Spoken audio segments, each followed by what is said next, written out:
Hello friends, welcome to PSU classes. तो हम अभी तक परसेंटेज पढ़ रहे और आज हम नए टाइप करने वाले हैं। ठीक है, आप सब वीडियो देख रहे होंगे। कल मैंने होमवर्क के जो क्वेश्चन में दिया था वो मैं अब करवाने वाला हूँ। ठीक है, तो ध्यान से देखिए कि एक दुकानदार माल खरीदते समय 10% ठगता है, ठीक है, और बेचते समय 5% ठगता है। इस प्रकार उसे कितने प्रतिशत का लाभ हुआ। ठीक है, ठगने का मतलब क्या है? अगर कोई दुकानदार किसी को ठगेगा तो मतलब उसको लाभ ही होगा। ठीक है, होगा हानि के लिए तो किसी को ठगेगा नहीं। मान लो वो लेने गया 100 पीस किसी भी चीज़ की, मान लो वो 100 चॉकलेट्स लेने गया। चॉकलेट सबसे अच्छा है, ठीक है, लेकिन उसने मतलब एक चालाकी से वो 110 चॉकलेट लेके आया। ठीक है, मतलब उसको कितना परसेंट का लाभ हुआ? 100 पे 10 का लाभ, मतलब 10% बढ़ोतरी हो गई उसकी। ठीक है, अभी तक हम ये तो कर रहे थे 100 पे 10 का लाभ मतलब 110 बटे 100। ठीक है, फिर क्या हुआ? 5% का फिर उसने ठगी की मतलब लाभ कमाया। ठीक है, 5% का लाभ कैसे? 105 बटे 100। ठीक है, आया समझ में? तो ये कितना हो जाएगा? 0 से 0 काटेंगे, 5 से काट देता हूँ, 5 दूनी 10, 5 एकम 5 और ये 5 दूनी 10। ऊपर कितना बचेगा? 11 से इंटू करने का तरीका मैंने बताया था। 2 ये 1 और दोनों को जोड़ के बीच में लिखते हैं ये 3 अपॉन कितना? 200। ठीक है, अब इसको अगर मैं बेस वैल्यू मेरी 100 रहती है, ठीक है, तो मैं डायरेक्ट कंपैरिजन करके उसका जो परसेंटेज वो निकाल लेता हूँ। ठीक है, तो मैं इसको 100 कर लेता हूँ। अगर मैं इसको ऐसे लिख दूँ 231 बटे 2 गुणित 100, ठीक है, ऐसे भी लिख सकते हैं। अब इस 2 से मैं इसको काट देता हूँ। 2 एकम 2, 2 एकम 2, 2 पंजे 10 और फिर 2 पंजे 10, नीचे कितना बता? 100।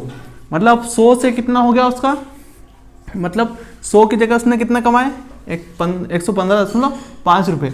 मतलब उसको फायदा कितने का हुआ? ये जो ऊपर के जो रुपये हैं वो कितने का? 15.5। और ये 100 का कितना परसेंट है? वही इतना ही परसेंट रहेगा, क्योंकि 100 का अगर अब हमको परसेंटेज निकालना है तो मैंने बताया था कि जितना निकालना रहता है उतना ही रहता है। मतलब 15.5, 100 का कितना परसेंट रहेगा? 15.5। तो ये क्या होगा उसका लाभ प्रतिशत। ठीक है, आया समझ में इतना? ये हो गया हमारा। अब हम नए टाइप करेंगे आज। ठीक है, तो ये क्या हमारा अगला टाइप का क्वेश्चन है, आपको स्क्रीन पे दिख रहा होगा। कल भी मैंने एक ऐसा क्वेश्चन करवाया था। देखो आज का क्वेश्चन क्या है कि एक वर्ग की भुजा 25% बढ़ाई गई तो इसके क्षेत्रफल में कितने प्रतिशत वृद्धि होगी। कल मैंने जो क्वेश्चन करवाया था वो आयत का करवाया था। ठीक है, उसमें लंबाई में वृद्धि हो रही थी और चौड़ाई में वृद्धि हो रही थी। ठीक है, वर्ग में क्या सारी भुजाएं बराबर होती है, तो बस भुजा में वृद्धि कर देंगे तो ऑटोमेटिकली वृद्धि हो जाएगी। ठीक है, लेकिन आयत में दोनों तरफ वृद्धि उन्होंने बताई थी और हमको टोटल निकालनी थी। कल वाला वीडियो आप देखेंगे तो आपको पता चल जाएगा कि आयत वाला क्वेश्चन कैसे करते हैं। ठीक है, और अब इसको करते हैं हम कि एक वर्ग की भुजा 25% बढ़ाई गई तो इसके क्षेत्रफल में कितने प्रतिशत की वृद्धि होगी। ठीक है, अब हम इसको करते हैं। अब देखो वर्ग क्या होता है? ये हमारा वर्ग है जिसकी चारों भुजाएं क्या है? बराबर। ठीक है, मान लो इसकी एक भुजा कितनी है? 10। ठीक है, कितनी हो जाएगी? सारी 10 10। अब आयत में क्या हो रहा था कि लंबाई में वृद्धि हो रही थी इंटू चौड़ाई में वृद्धि हो रही थी, लेकिन जो हमारा वर्ग है इसका फॉर्मूला क्या है? भुजा गुणित भुजा। ठीक है, मतलब अगर यहां पर भुजा में वृद्धि हो रही है तो यहां भी वृद्धि होगी और यहां भी वृद्धि होगी। ठीक है, ऐसा समझ में? तो हम कितनी बार वृद्धि करेंगे? 2 बार। या फिर मैं इसको उदाहरण से समझा देता हूं। 10 गुणित 10 कितना होगा? 100। ठीक है, और अब इसमें क्या होगा? 25% की वृद्धि। ठीक है, 10 का 25% कितना होगा? निकालना यहां से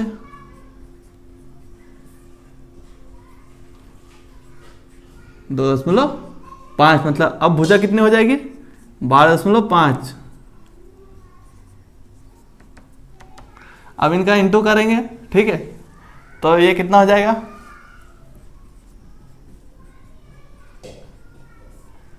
5 से कर लेता हूं मैं, 25 5 दूनी 10, 2 12, 1, 5 कम 5 और 6। अब 12 से कर लेता हूँ, 12 5 60, 6, 12 दूनी 24 और 6 30, 12 कम 12 और 3 15, 5 2 6 5 1। तो ये कितना हो जाएगा 156.25। ठीक है, मतलब हम 100 से कहाँ पहुँच गए 156.25 पे। तो देखो वृद्धि कितनी हो रही है 100 के बाद 56.25 कितने पे हो रही है 100 पे। तो अगर इसका परसेंटेज भी निकालूंगा तो इतना ही आएगा। ठीक है, अब ऐसे करते हैं, पहले हमारा क्षेत्रफल था ये भुजा गुणित भुजा, लेकिन अब क्या हुआ कितने की वृद्धि हुई 25 की। 25 की वृद्धि होती है तो कितने 100 पे 25 की वृद्धि कैसे होगी 125। ठीक है, 125/100 गुणित 125/100। इसको काट लेता हूँ, 25 पंजे 125, 25 चौक 100, फिर 25 पंजे 125, 25 चौक 100। कितना बचेगा ऊपर 25, नीचे कितना बचेगा 16। अब देखो कितनी वृद्धि हो रही है 16 से हम कहाँ जा रहे हैं 25 पे, मतलब कितनी वृद्धि हो रही है 9 की। कितने पे 16 पे, और परसेंटेज किससे निकालेंगे इंटू 100 करके। ठीक है, देखो 9/16 इंटू 100 है। ठीक है, अब इसको 4 से काटूंगा, 4 चौक 16, ये कितना होगा 25। 25 ना में कितना होता है 225, 225/4। ठीक है, तो इसको डिवाइड कर लेते हैं, 4 पंजे 20, फिर 4 से 24, एक बचा, कितना आएगा 4 दूना 8 और 4 पंजे 20। कितना आया हमारा आंसर 56.25। देखो ये चीज करेंगे ना तो हमको थोड़ा टाइम लगेगा, लेकिन इससे बहुत ही जल्दी हो जाएगा, कुछ नहीं करना हमको। ये तो मैंने 125/100 आपको समझाने के लिए लिखा, लेकिन अगर मैं एक्चुअल में करता तो कैसे करता 25 की वृद्धि हो रही है। ठीक है, मतलब ये रब कर देता हूं मैं,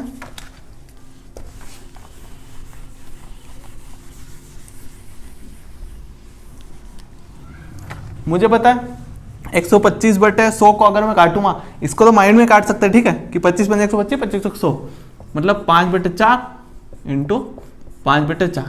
ठीक है, कितना होगा 25/4 16। वृद्धि कितनी हुई 9 की, किस पे इस 16 पे, इंटू 100। इसको सोल्व कर लो, कितना आएगा 56.25% हमारा आंसर होगा। ठीक है, आगे समझ में तो हम कितनी जल्दी इसको सोल्व कर सकते हैं। ठीक है, ठीक है फ्रेंड्स, तो हमने आयत वाला क्वेश्चन कल देख लिया था, आज मैंने आपको वर्ग वाला बता दिया है ना, होमवर्क का क्वेश्चन वाला भी हो गया। तो अब हम व्रत का क्वेश्चन देखेंगे। ठीक है, किसका व्रत, व्रत क्या होता है सर्कल। ठीक है, तो क्या बोला है कि एक वृत्ताकार पार की त्रिज्या में 10% की वृद्धि हुई तो उसके क्षेत्रफल में कितने प्रतिशत की वृद्धि होगी। ठीक है, जो उसकी त्रिज्या है, ये केंद्र से परिधि तक खींची गई जो लाइन होती है उसको त्रिज्या बोलते हैं, जिसको आर से डिनोट करते हैं। ठीक है, तो उसकी जो त्रिज्या है उसमें 10% की वृद्धि की गई है, तो उसके क्षेत्रफल में कितने प्रतिशत। सबसे पहले हमको ये पता होना चाहिए कि क्षेत्रफल अगर पूछा है तो क्षेत्रफल का फॉर्मूला होता क्या है। तो क्षेत्रफल का फॉर्मूला होता है पाई आर स्क्वायर। ठीक है, वृत्त के क्षेत्रफल का फॉर्मूला क्या होता है पाई आर स्क्वायर। और अब देखो अगर इसके त्रिज्या में वृद्धि हो रही है, ठीक है, अगर मैं त्रिज्या में वृद्धि करूं, ठीक है, कितने करूं 10% की, तो पाई त्रिज्या में कितनी वृद्धि करूंगा 10% की, मतलब आर गुणित 110/100। ठीक है, 0 से 0 काट देता हूं और इसका स्क्वायर। ठीक है, तो ऐसे बचेगा पाई कितना हो जाएगा 121 आर अपॉन 100। ठीक है, स्क्वायर मैंने हटाया तो 11 का स्क्वायर कर दिया, और ये आर भी स्क्वायर होगा। ठीक है, आर स्क्वायर। ठीक है, 121 हो गया और ये 100 हो गया। तो पाई आपने देखा, पाई यहाँ पर क्या है कांस्टेंट, मतलब पाई को कुछ फर्क नहीं पड़ रहा है, इसके वृद्धि हो रही, तो फर्क किससे पड़ रहा है त्रिज्या से। ठीक है, तो कितनी वृद्धि हो रही है, अगर मैं इसको इसी मेथड में करके चलूं, पहले इतना था अब कितना हो गया इतना, तो इसमें से मैं इसको माइनस कर दूं। ठीक है, तो कैसे करेंगे पाई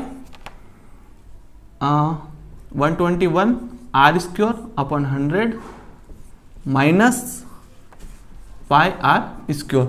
देखो अब यहाँ पर क्या दिख रहा है, पाई इंटू आर स्क्योर क्या है, कॉमन। ठीक है, अगर मैं ऐसे पाई आर स्क्योर कॉमन ले लूँ तो अंदर क्या बचेगा,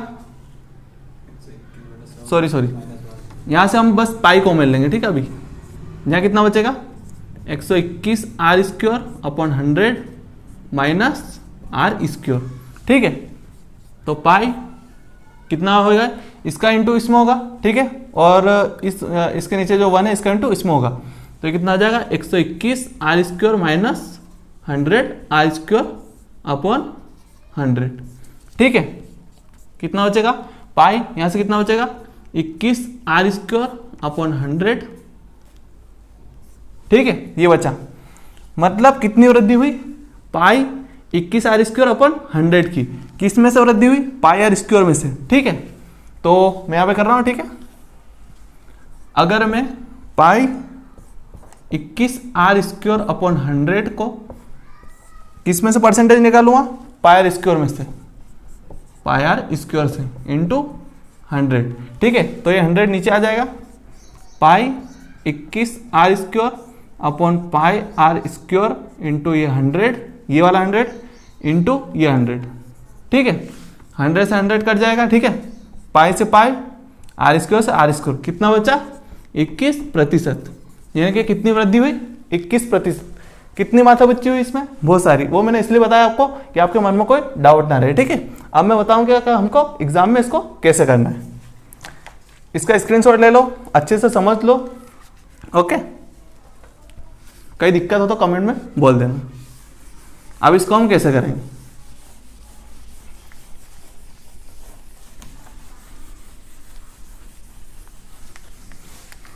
देखो फॉर्मूला क्या है, पाई आर स्क्योर।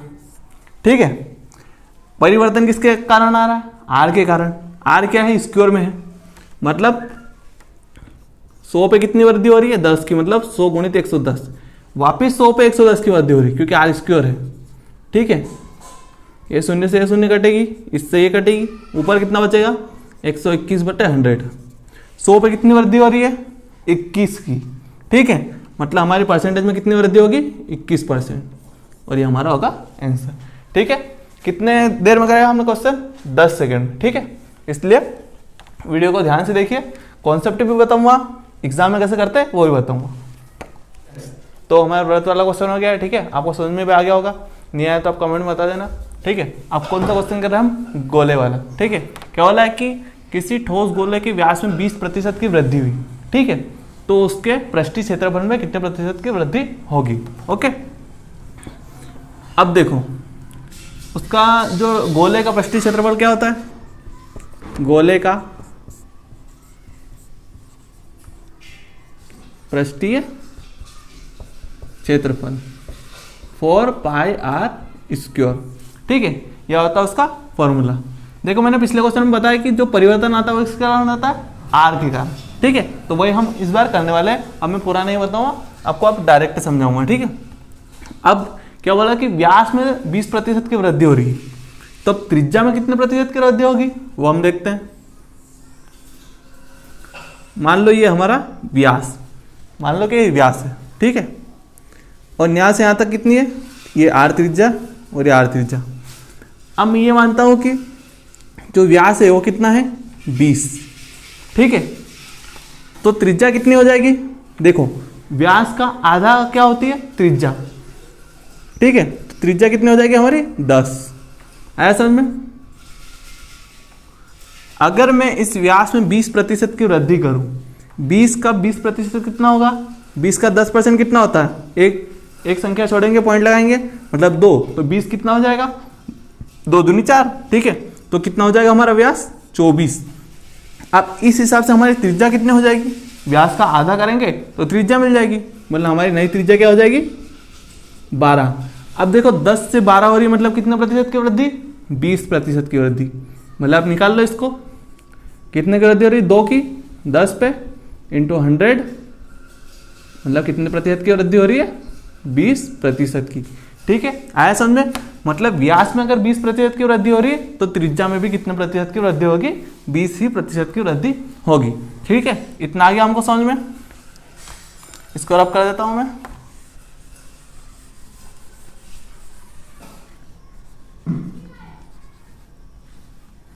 ठीक है, अब क्या बोला है, अब हमको पता है हमारा जो डिफरेंस आने वाला है वो किसके कारण, आर के कारण।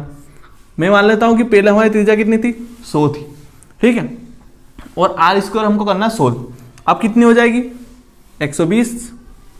100 का 120 मतलब 100 का में अगर 20% की वृद्धि करेंगे कितना हो जाएगा, 20 और ऐड हो जाएगा। ठीक है, इंट्रू ऐसा सब में नहीं होता है। ठीक है, मैंने कितनी बार बोला, बस 100 में ऐसा होगा क्योंकि 100 का 20% 20 ही होता है। ओके, इंटू वापिस 120/100 काट देता हूँ इसको 20 से, 20 छंग 120 और 20 से पंजे 100, फिर 20 से 20 छंग 120 और 20 से पंजे 100, ये कितना हो जाएगा 36/25।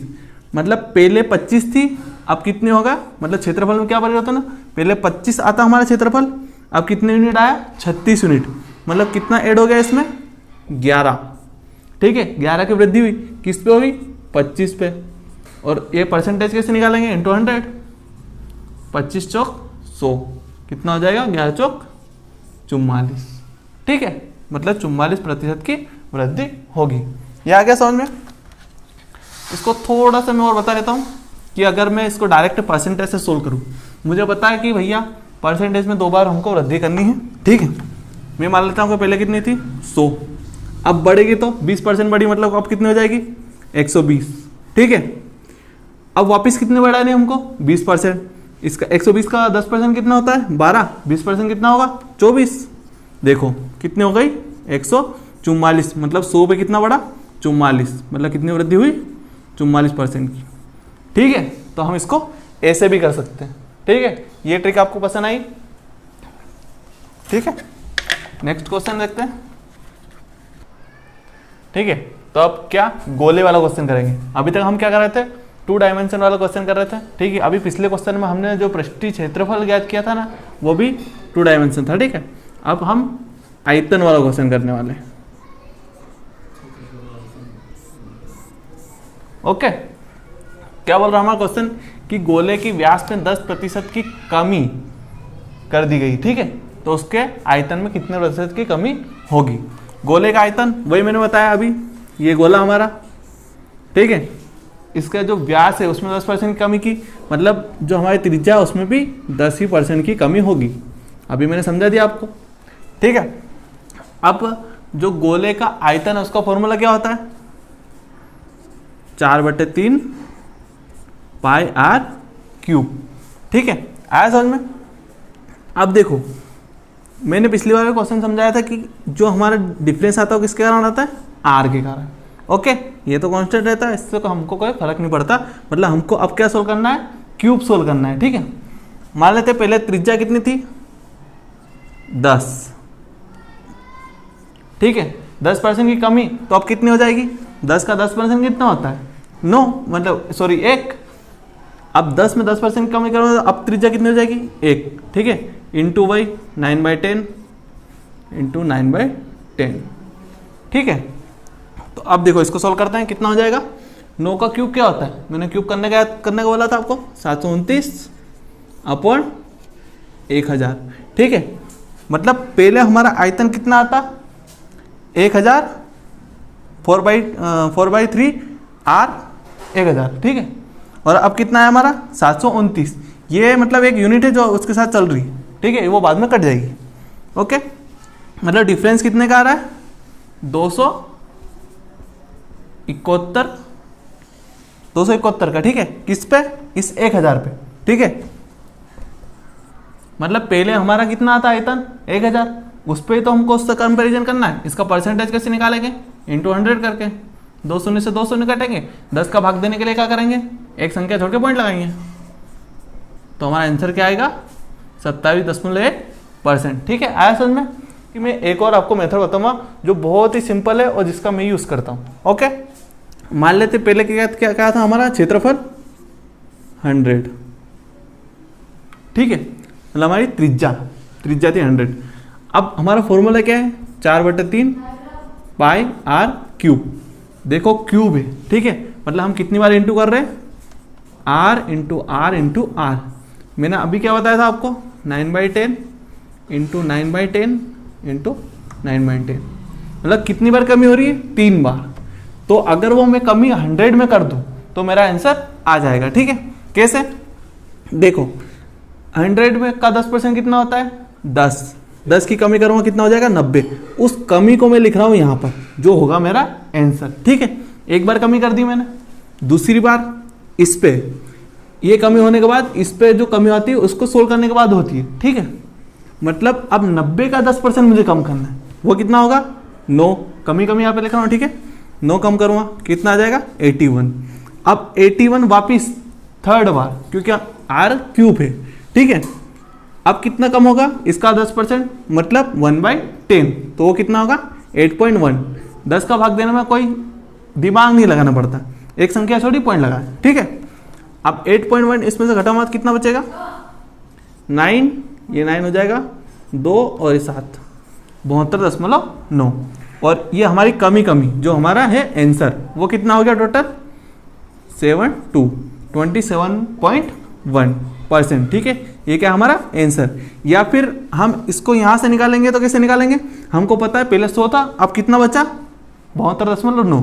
इसको 100 में से माइनस कर दो तो क्या आएगा हमारा, वही 27.1%, ठीक है। वही हमारा क्या होगा आंसर, ठीक है। ठीक है, तो अगला क्वेश्चन क्या हमारा, कि घन की भुजा में 10% की वृद्धि हुई, ठीक है, तो उसका आयतन में कितने प्रतिशत की वृद्धि होगी। अब आपको पता है कि जो घन है वो क्या है, 3 डायमेंशन है, और घन का फॉर्मूला क्या होता है, भुजा जो घन का आयतन होता है, घन का आयतन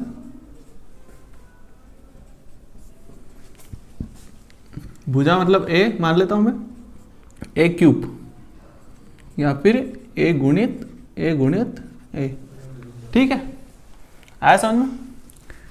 अब जो हमारा घन है उसके अगर मैं भुजा में वृद्धि करूं कितने परसेंट की, 10% की, ठीक है। तो कैसे होगी, मान लो पहले 10 थी, अब कितने हो गए, 11। आयतन कैसे निकालूंगा, डायरेक्ट वृद्धि से आयतन निकाल रहा हूँ, ठीक है। पहले 10 थे, अब 11 हो गए, तो 11/10 इंटू 11/10। ये नीचे वाली क्या करेगा हमारा, कि जो पहले आयतन था, और ऊपर वाली चीज क्या डिनोट करेगी, जो अब हमारा वर्तमान में आयतन रहेगा। कितना आएगा, 11 का क्यूब क्या होता है, 1331, ठीक है, अपॉन 1000। मतलब पहले हमारा आयतन कितना था, 1000, अब कितना हो गया, 1331। कैसे निकाला, ए गुणित ए करके, ठीक है। अगर दोनों को अलग अलग निकालूंगा तो भी वही बात आएगी कि पहले 10 कर लूँगा, 1000 निकाल लूँगा, फिर 11 इंटू 11 करूँगा, फिर डिफरेंस निकालूंगा। इससे अच्छा मैं डायरेक्ट इसको रेशो में लेके इसकी डायरेक्ट वृद्धि को दर्शा रहा हूँ, ठीक है।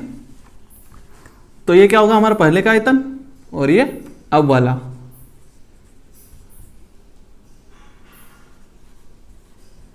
ठीक है। मतलब कितनी वृद्धि हुई, 331 की, किस पे, इस 1000 पे। परसेंटेज में कितनी हुई, तो इंटू 100 कर लेंगे, 2 शून्य से 2 शून्य काटेंगे। किसी भी चीज में 10 का भाग देते तो क्या करते हैं, एक संख्या छोड़ के पॉइंट लगा देते हैं। मतलब वृद्धि कितनी होगी, 33.1% की वृद्धि होगी, ठीक है। ये क्वेश्चन बहुत सिंपल है, ओके।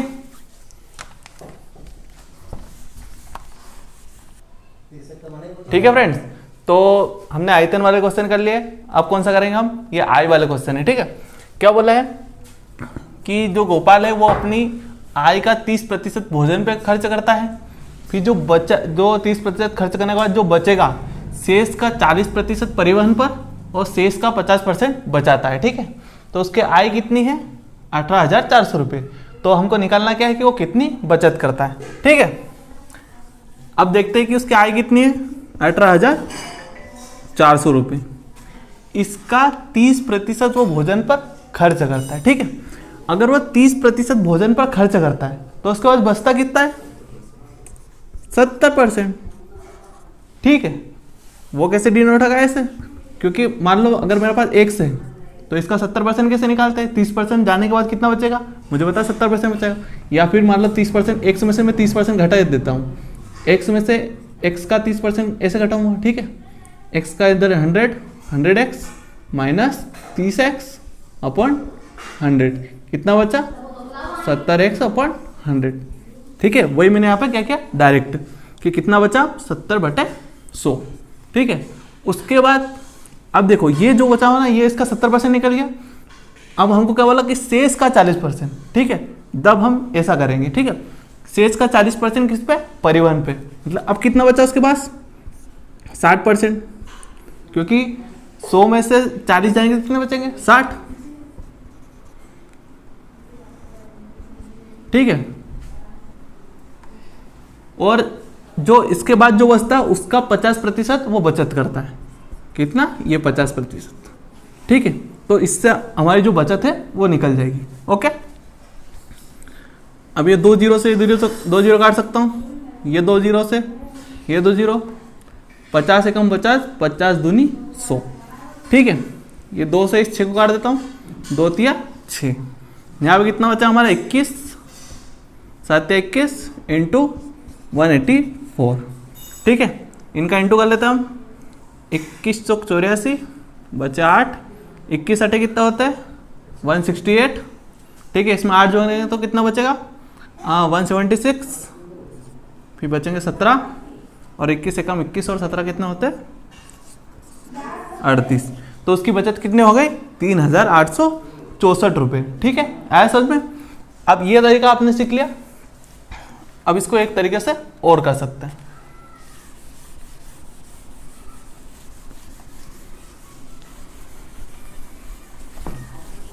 अब जैसे हम करने वाले हैं, इसके लिए आपको थोड़ा सा बस दिमाग का यूज करना पड़ेगा, इसके लिए भी करना पड़ेगा, लेकिन इसके लिए थोड़ा सा और करना पड़ेगा। हम मान लेते कि उसकी जो आय है वो कितनी है 100 है। ठीक है, 100 में से उसने 30% क्या किया, भोजन पर खर्च किया। भोजन करना चाहिए था तो। ठीक है, कितना बचा उसके पास 70 रुपये। अब इसका 40% परिवहन पे, 40% कैसे निकालूंगा, 10% 1/10 निकलता है, तो 40% किससे निकलेगा इंटू 4 करके, मतलब 4/10। ठीक है, तो कितना हो जाएगा 28। यहाँ पे क्या लिखा देखो 40%, लेकिन निकालना किसका था शेष का, तो शेष का 40% निकालोगे कितना आएगा 28%। ठीक है, अब कितना बचेगा उसके पास, इसमें से 28 माइनस कर देता हूं, कितना बचेगा 242। ठीक है, यहाँ पे लिख माइनस लिखा देता हूं। ठीक है, अब कितना बचा उसके पास 42% पूंजी बची उसके पास। अब क्या बोला है कि ये जो बचा है इसका 50% वो बचाता है। ठीक है, इसका 50% कैसे निकालूंगा, मुझे पता 50% का हमारा फ्रैक्शन क्या है 1/2। ठीक है, तो इसका आधा कर देता हूं, तो 21% क्या है उसकी बचत। ठीक है, हमको क्या चाहिए था बचत, हमारे पास हमको बचत मिल गई कि अब इसके बाद इतना बचा और। ठीक है, मतलब 21% क्या है उसकी बचत। अब देखो उसकी टोटल आय कितनी है 18,400 रुपये, और उसकी बचत कितनी है 21%। तो 18,400 का अगर मैं 21% निकाल लूँ तो मेरे पास बचत आ जाएगी। ठीक है, अपॉन 100, 2 शून्य से 2 शून्य काटेंगे, वही आ गया हमारा। तो अब 184 गुणित 21 ये कितना होगा हमारा 3864। अभी भी हमने इंटू किया था तो हमारा ये आंसर आया था। ठीक है, मतलब 184 इंटू 21 ये लास्ट में बना था हमारा, तो उसका आंसर क्या होगा 3864, मतलब 3,864 रुपये वो कर रहा है बचत, और ये हमसे पूछा था। तो आप उस वे से भी कर सकते हैं, आप इससे भी कर सकते हैं, दोनों से बहुत ही सिंपल रहेगा। अगर आप इसको सीखते हैं तो ये भी बहुत सिंपल है। ठीक है, ठीक है, तो सेम क्वेश्चन ले रहा हूं मैं, लेकिन अब हमको आई नहीं दी गई है, अब हमको क्या मतलब आई हमको निकालना है। ठीक है, क्या बोला है कि नीलम की आय का 20% वो मकान किराए पर खर्च करती है, ठीक है, 20% मकान किराए पर, फिर जो शेष का 70% घरेलू मदों पर, जो भी है ना, और उसकी अगर बचत 3600 रुपये, तो हमको आय फाइंड करना है, ठीक है। अब देखो, अगर मैं मान लूं कि जो नीलम की आय है वो कितनी है, x, ठीक है, इसका 20% उसने किराए पे खर्च कर दिया, तो कितना बचा उसके पास, 80, 100 में से 80 बचे, ठीक है, इनटू 70% घरेलू मदों पर, मतलब 70 के बाद अब कितना बचा, 30, 100, ठीक है। अब इतना करने के बाद उसके पास कितने रुपए बचते, 3600 रुपये, ओके। अब इसको काट देते हैं, 2 शून्य से 2 शून्य, ठीक है, कट गई। अब इस 3 से इसको काट देता हूँ, 3 एकम 3, 3 दूनी 6, ठीक है। अब इस 8 से इस 1200 काट देता हूँ, 8 एकम 8, 8 पंजे 40, कितना बचा, 150, x बराबर 150, और ये 100 उधर जाएगा तो इनटू में, तो उसकी मासिक आय कितनी हो गई, 15,000 रुपये, ठीक है, आया समझ में। अब हमारे परसेंटेज वाले कॉन्सेप्ट से कैसे करेंगे, वैसे तो ये बहुत सरल है, ठीक है, आप उसको नहीं भी करो, लेकिन बस सीख लेना।